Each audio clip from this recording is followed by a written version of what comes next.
This video will go over the basic characteristics of the Modbus protocol with special emphasis for Rockwell Automation users. We'll be covering some of the broad differences between Modbus over serial and over Ethernet. We'll also discuss the different wiring standards for serial communications. Next, we'll cover the dynamics of Modbus as a master and slave network over serial and as a client and server over Ethernet.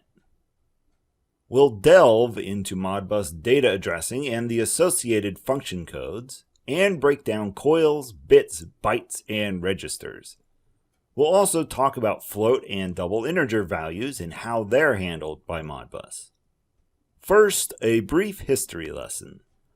Modbus is a serial communications protocol developed by Modicon in 1979. It was created specifically for use in Modicon PLCs for industrial applications. Today, it's an open protocol used by a wide range of automation products. Modbus can be used over Ethernet as well as serial cable. There are three major types or variations of the Modbus protocol: Modbus ASCII, Modbus RTU, and Modbus TCPIP. Modbus was originally developed using ASCII characters to encode messages, and this version of the protocol is still in use today. Modbus RTU is, by far, the most common implementation, using binary coding and CRC error checking. The two modes are incompatible, so a device configured for ASCII mode cannot communicate with one using RTU. Modbus RTU devices typically use one of three electrical interfaces: RS232, RS485, and RS422. RS232 is a simple point-to-point arrangement.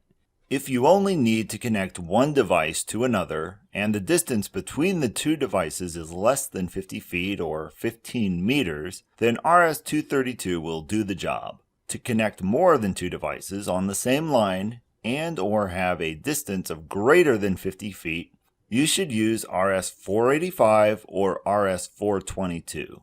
For a master communicating with multiple slave devices, RS485 is by far the most popular method. This standard can support up to 32 nodes over a range of up to 4,000 feet, roughly 1,200 meters, without a repeater. The speed that Modbus messages are sent at is referred to as the baud rate, or bits per second. All devices on an RTU network must use the same baud rate. Different devices support different transmission speeds, but between 9,600 and 19,200 bits per second is a typical range. Modbus modules can be configured from as low as 300 to as high as over 100,000. A Modbus serial network has a master device that issues commands to the slave devices. The slaves will not transmit information unless they receive a command to do so from the master. There can only be one master on a network and a maximum of 247 slaves, each with a unique slave ID from 1 to 247. RS485 cannot drive more than 32 nodes in a single segment. So, for the rare application that needs more than 32 nodes, a repeater is required. The master can write data to the slaves as well as read data from them. SCADA and HMI systems typically would be the master communicating with a series of Modbus slave devices. Here is a diagram of a serial network where the master is connected to a slave, which is then daisy-chained along to all the other slaves on the line. The devices must be connected in a daisy-chain manner. They cannot be connected in a star topology. Modbus over Ethernet operates exactly like it sounds. Modbus devices using regular Ethernet cables and switches to communicate with each other. The big difference with Modbus TCPIP is that an MBAP header, or Modbus application header, is added to the start of each message. The slave ID at the beginning of the message is removed, as well as the cyclic redundancy check at the end. The MBAP header contains all the identifying information needed to route the data to the addressed device. Modbus uses port 502 for TCP/IP communication. This is important if your data needs to go through a firewall. ProSoft uses that port for MBAP messaging specifically. Modbus serial messages can also be sent as regular RTU messages encapsulated inside an Ethernet TCP/IP packet. Encapsulated messages can use any port, but ProSoft products are set to use port 2000 by default. Note that the MBAP and RTU encapsulation are not compatible. Devices must be set to use one or the other. MBAP messaging is by far the most popular Modbus TCP/IP communication method, so for this video we'll be focusing on Modbus RTU and Modbus TCP/IP using MBAP. Modbus TCP/IP uses the terms client and server instead of master and slave. The TCP/IP network consists of the client connected to a switch or a series of switches to which all the servers on the network are also connected. Modbus TCP/IP devices use Internet Protocol addressing and require a subnet mask. The IP address and subnet mask are both represented by 4 8-bit numerical groups or octets. The IP address is the location of a particular device on a network, and the subnet mask serves to simplify the task of routing traffic within the network. If you don't know your IP addressing, your IT group or network administrator will let you know the IP addresses and subnet mask your devices will need. The default gateway is optional and not required for networks that do not use a default gateway. Again, you can consult your IT group or network administrator.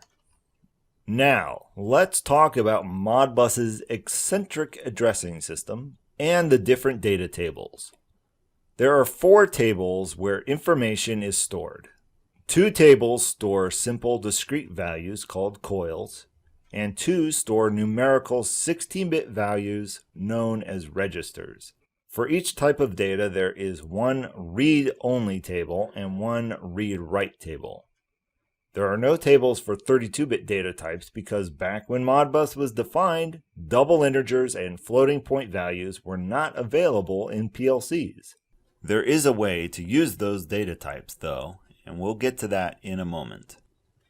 Each table has a maximum of 9,999 addresses. Data table addresses 1 through 9,999 are the read-write table for coils. Addresses 10,001 through 19,999 are the read-only for discrete inputs. Data table addresses 30,001 through 39,999 are the read-only for input registers, and addresses 40,001 through 49,999 are the read-write table for holding registers. At this point, it might be helpful to explain the terms used for data types in Modbus. Coils and discrete inputs are the Modbus vernacular for one bit of data, or, in Rockwell terms, a bool, basically on or off. A register is the term for one word, or 16 bits, or 2 bytes, of data, or in Rockwell terms, an int. There are no registers for floats or double integers, although they can be sent by dividing them into 2 registers. Float values are any real number with a decimal point that is represented by a 32-bit register. Double integers, or dints, are simply 2 16-bit values stacked together, also represented by 32 bits. This presents a small problem since Modbus does not have a float or dint data type. The solution, obviously enough, is that the 32-bit value is broken into 2 separate 16-bit registers and then recombined into a 32-bit real value. This is accomplished by copying the 2 16-bit registers to one real tag in the Rockwell processor. Modbus function codes are simple numerical codes that tell the slave which table to access and whether to read or write to that table. Each function code relates to a specific data table address range. For instance, function code 1 is the code to read an individual bit status. Function code 16 is the code to write multiple holding registers. Here are some of the most commonly used function codes. Modbus as a protocol does not define exactly how the data should be stored in registers. Different vendors have different ways of storing and transmitting data. Some devices will transmit the higher byte first, followed by the lower byte. Others will do it the other way around. By the same token, when registers are combined to represent 32-bit real values, some devices will transmit the higher 16 bits in the first register and the lower 16 bits in the second register. Other vendors do it the other way around. The order that bytes or words are sent in doesn't matter as long as the receiving device knows which way they are ordered. If the data is not appearing correctly because the byte or word order is incorrect, ProSoft products feature a byte and word swap function, which will reverse the order in which the data is stored and sent, resolving the issue instantly.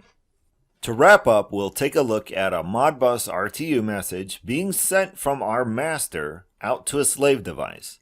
The message contains the slave ID of the device the command is intended for, the function code to read or write data, and the message data itself. Once the slave receives the command, it will return the requested data to the master in the case of a read command, or it will write the data to its own database and send an echo of the original message back to the master to confirm that the message was received. We hope this video gives you a better understanding of Modbus Serial and TCP/IP. For additional training videos using Modbus and other protocols in Rockwell Automation Systems, visit our website at www.prosoft-technology.com. Happy training!